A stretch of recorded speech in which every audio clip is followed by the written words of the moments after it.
What's up, everyone?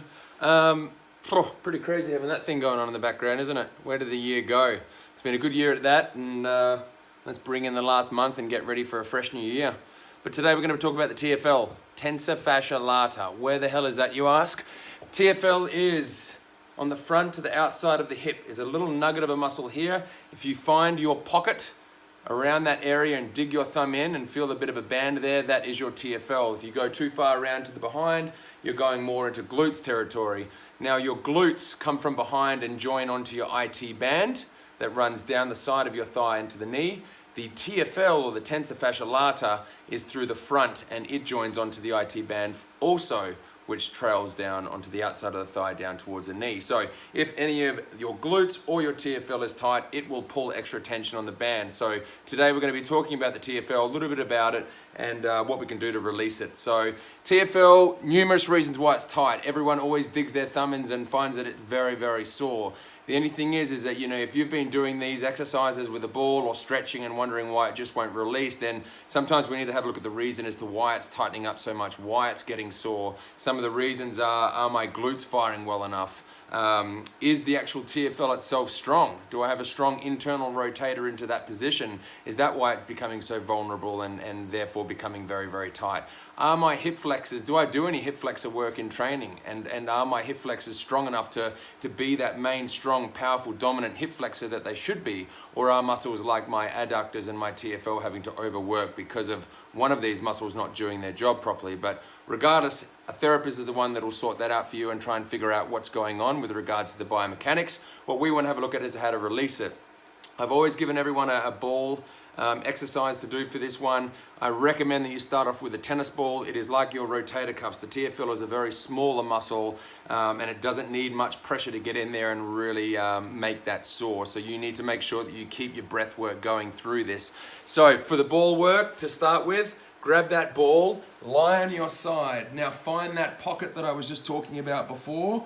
And what you want to do is you want to lie on your side with your hips at 90 degrees and then hold this position. Now, you're going to find the spot. Everyone finds a spot and it almost brings a little tear to the eye. But what I want you to do is, once you've found that spot, just relax, just breathe onto it.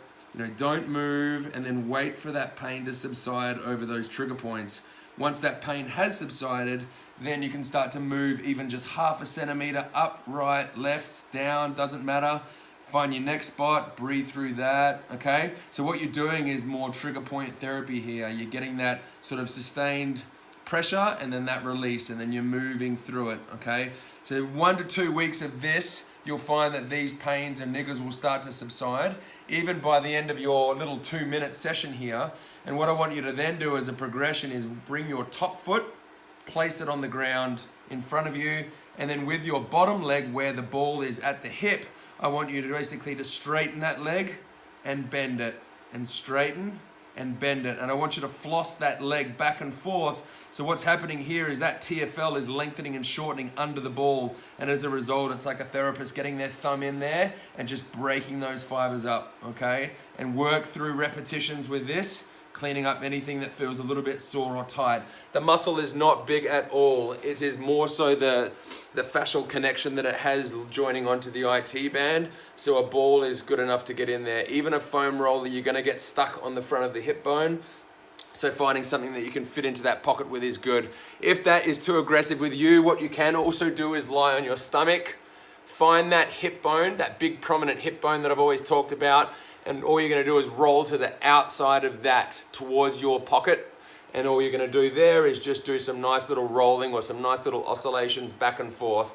So now we just have less of our body weight over the top of us, and this might be a good starting point for us to work through the TFL. So anytime you get a ball into anything, 2 minutes is the go. Start with 2 minutes and see how you go from there. As for a stretch, guys, what I do recommend, it is a bit of a tough one because it's kind of like doing a couch stretch like this, where you're trying to get, you know, your hip flexors or your upper quadriceps. Sometimes if your quadriceps are tighter than your hip flexors, you'll feel that first. Sometimes when people have a tighter hip flexor than a quadricep, they'll feel that first. So you have to play around with this one with the TFL and see what you can find.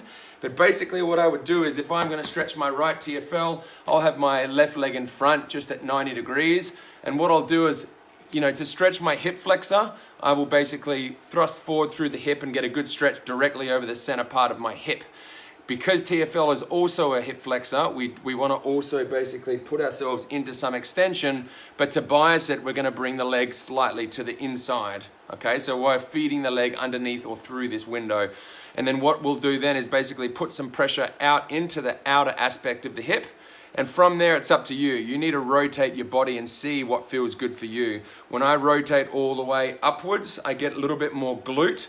When I start to rotate a little bit more through to the front, I bias the anterior or the anterior lateral aspect of the hip, and I can feel TFL getting a really good stretch there, okay? So I would just keep pivoting around this little quadrant and see what you can stretch through there, okay? So try those guys for the TFL. It is a very sore, angry muscles. There's many reasons why it's tight. It's tight in a lot of people, and it can limit things like your ability to internally rotate the hip. It can also limit your ability to bring a comfortable knee to chest or a comfortable deep squat. So that's the issues that it can have in terms of affecting those ranges of motion. And missing internal rotation of the hip is a big one, and is a big predisposer to getting hip impingement or any sort of hip issues. So guys, as for the next 24 to 48 hours, I want to hear some feedback from you guys. I want to know what you want me to go over, what you want me to talk about, anything at all. Just PM me or comment on my wall. Thanks guys.